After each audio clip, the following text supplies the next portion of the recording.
Hey everyone, and welcome. Today we're going to totally transform your restaurant experience. We're going to move past those basic textbook phrases and really learn the secrets to sounding less like a tourist and more like a local who knows their way around. Ready to order with total confidence? Let's jump in. So let me just ask you this straight up. Do you sound like a tourist just trying to get through a meal? Or do you sound like a local who's genuinely enjoying one? Believe me, there's a difference. It's subtle, but it's a huge deal, and it's all in the little details of how you speak. And that's exactly what we're gonna nail today. So here is our game plan. We've broken this down just like a real 5-course meal. We'll start with making an entrance, then dive into mastering the menu, ordering like a total pro, handling the main event itself, and of course, sticking the landing with the grand finale. All right, first things first. You know what they say, first impressions count. And it really does all begin the second you walk in that door, or even pick up the phone to make a reservation. Okay, check out the difference here. I want a table for 2 is fine. It gets the job done. But I was hoping to book a table. See how much softer and more polite that sounds? It's not a demand, it's a hopeful request. And that little shift in tone immediately starts you off on the right foot with the host. It just makes them want to help you out. And this is just a beautiful way to ask for a specific table without sounding picky or demanding. When you use phrases like "we were hoping for" and "if possible," you're showing that you're flexible. You're making a polite suggestion, not giving an order.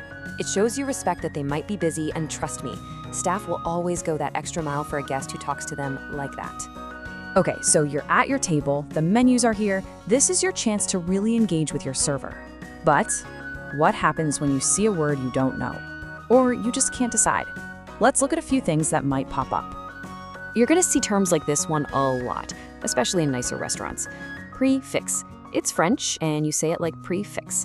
All it means is you get a whole meal, usually an appetizer, a main course, and a dessert, all for one set price. Just knowing that little term helps you navigate the menu so much more smoothly. Yes, the classic moment of pressure. The server is standing there, pen ready, and you're still stuck between 2 incredible sounding dishes. Your mind goes blank. What do you say? There is a much more elegant way to handle this than just blurting out, "Not ready!"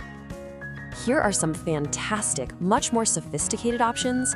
Asking for a recommendation between 2 dishes, that shows you trust their opinion, which is a great way to build a quick connection, and you'll probably get a great tip. Asking how something is prepared shows real interest in the food. And if you have an allergy, this phrasing is clear and polite. But for our original question, that last one, we'll need just another minute to decide thank you. It's perfect. It's confident, respectful, and keeps everything moving smoothly. All right, you've looked at the menu, you've asked your questions, and now it's the moment of truth. Time to actually place your order. This is where you can really make the meal your own. But, making special requests takes a little bit of finesse. This right here is the golden formula for making a special request. It's a simple 3-step process. You start with that soft, polite opening. Then you state exactly what you want. And then, this is the most important part, you show you're flexible. If not, that's perfectly fine. That signals to the server and the kitchen that you respect their menu and you're not trying to be difficult. It makes them want to accommodate you. This is a perfect example in action. I think I'll go with, just sounds so much more natural and conversational than "I will have." And then "could I possibly have" is just a wonderfully gentle way to state your preference. It's these tiny little shifts in language that make all the difference in the world. And the food has arrived, but the interaction doesn't stop here. You might need to flag someone down for more water or maybe ask a question. And then there's the big one. What if everything is absolutely perfect? Or what if it's not? How you handle these little mid-meal moments is really where you start to sound fluent. Let's look at both sides of the coin here. On the one hand, if the food is amazing, our compliments to the chef is just such a classy and wonderful thing to say. But on the trickier side, if there's a problem, you have to start with a soft opening. "Excuse me, I'm so sorry to bother you, but..." That phrase immediately brings the tension down. Why? Because you're framing it as a small issue to solve together, not as an accusation that they messed up. And this is just perfect execution. Notice the words "I believe" and "for my liking." You're making it about your personal taste, not a mistake by the chef. You're taking ownership. And then you offer a super simple, easy solution. Could you just fire it for another minute? It's not confrontational at all, and it turns a potentially awkward moment into a really simple fix. Okay, the meal was a huge success. The plates are cleared, and now it's time to wrap things up.